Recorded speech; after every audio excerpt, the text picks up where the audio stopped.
What's going on, guys? Thanks for watching. It's Toxin here, and we have a new video for you. Now we're unboxing another analog product. Not necessarily brand new, but I was waiting for the Analogue 3D, which comes out sometime next year. I believe it's supposed to ship in March, but I couldn't wait. I went ahead and got myself the Analogue Duo because I've been collecting pretty heavy for the Duo, for the PC Engine. The couple times that I went to Japan, I picked up a whole bunch of games. And I've been playing them on my Analog Pocket with the adapter, but since I couldn't just wait for the 3D, I had to go ahead and grab one of these. Call it FOMO, call it what you will. But we're going to be doing a video today on it. So we're going to be unboxing it here. Very nice packaging, very typical of Analog. If you've ever had the Mega SG or the Analog Pocket or any other Analog product, you know they have pretty good packaging, so I can't complain about that. Feels very, very premium. Very nice box here. We'll get the plastic off. And again, because I've been buying so many PC Engine games, I wanted to try this out. So we're gonna get the plastic off this thing and get the box open. It's gonna be a slide off, so we're gonna have to slide the top of the cover off the box. And unfortunately, looks like they did ding up the box a bit in transit, but I'm not really big on boxes. I'm not a box collector. So that big nick on the top right's not gonna really stress me out too much. Went ahead and got the white color one. Now this is not completely white, it's a little bit off-white, a little creamy color. And again, I got this because most of my games are from Japan, so I wanted that PC Engine look. Now it's a very nice looking console. Look at the bottom here. It's got that anti-slide texture on the bottom. The back here we have the USB 3.0 PC power adapter slot, 2 USBs, HDMI, and an SD card slot. On the front here, we have the Hue card reader and the CD tray and the power button. And on the side, we have the controller port, 3.5mm USB jack, and a volume slider, which is really cool. I actually like that they have a volume jack on here. Now we're going to get a power brick here. Typical with these consoles. Now you should only ever use the included power adapter. These things have a lot of power issues if you try to use third-party or any other USB, so do not use any other USB unless it comes in the box. All right, it's 3.0 USB, and you also get an HDMI cable. This is not Apple. They give you everything in here. Okay, they don't skimp out, which is good. So here's the console. I mean, it's beautiful. I love how it looks. It's a very nice looking console. We're gonna go ahead and unbox the controller as well. We got the 8-bit 2.4 gigahertz wireless controller.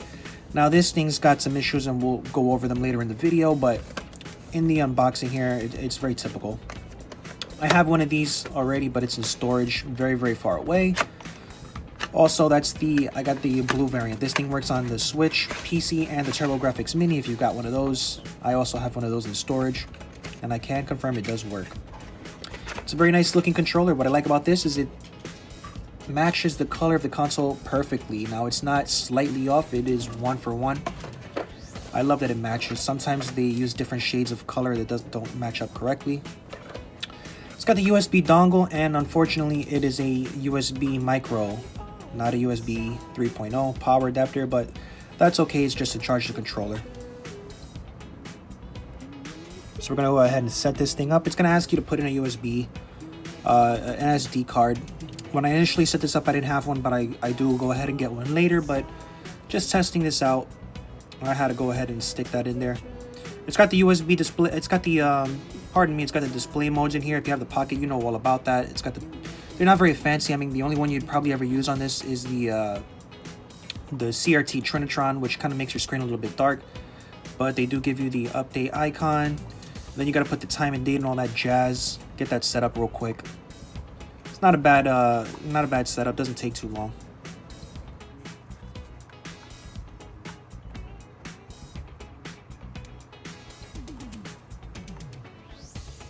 Let's go ahead and get into the meat and potatoes of this little console over here. Pop in a Hue card and make sure everything works. And we're going to start off with blazing lasers. And it works. Everything runs. I mean, I would hope it would run. If we didn't run it, we would have a major problem here. And you know, I don't have the audio set up, but the audio works fine. It's not really the point of this video. Everything sounds good. Now, I never had an original PC Engine, but as far as I can tell, the sound is perfectly normal.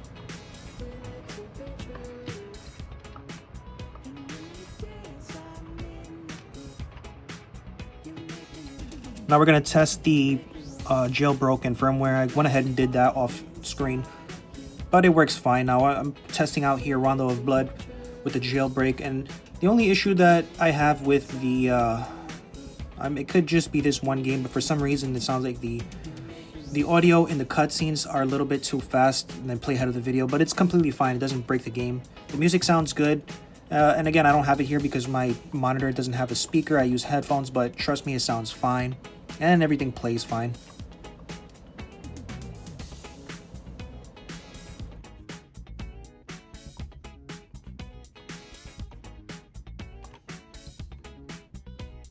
Now here's where we have our first problem with the controller. For some reason, plugging this in via USB flips the buttons 1 and 2 back and forth for whatever reason. I don't know why it does that.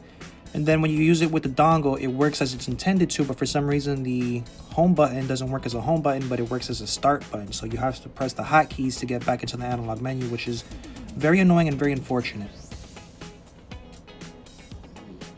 Now here's a problem that I have with the jailbroken core. It doesn't play every game for some reason. So if you look here, we'll load up Street Fighter 2 Champion Edition, and of course you're going to get a black screen and it's not going to load. Unfortunately, why it doesn't work, I do not know. But if we look at the Analogue Pocket and we go ahead and load up that same game, we can see here that it works. So that's quite unfortunate. I mean, that could be fixed with a future update, but the fact that it doesn't work off the console is just really, really freaking annoying. Now, what do I think on this console overall? I'm just gonna have to go ahead and tell you to skip this one. I mean, it's just, there's no point in buying this unless you have a full physical collection like I do here. I have a whole set, but I already have the adapter for the Analogue Pocket, so that's pretty neat.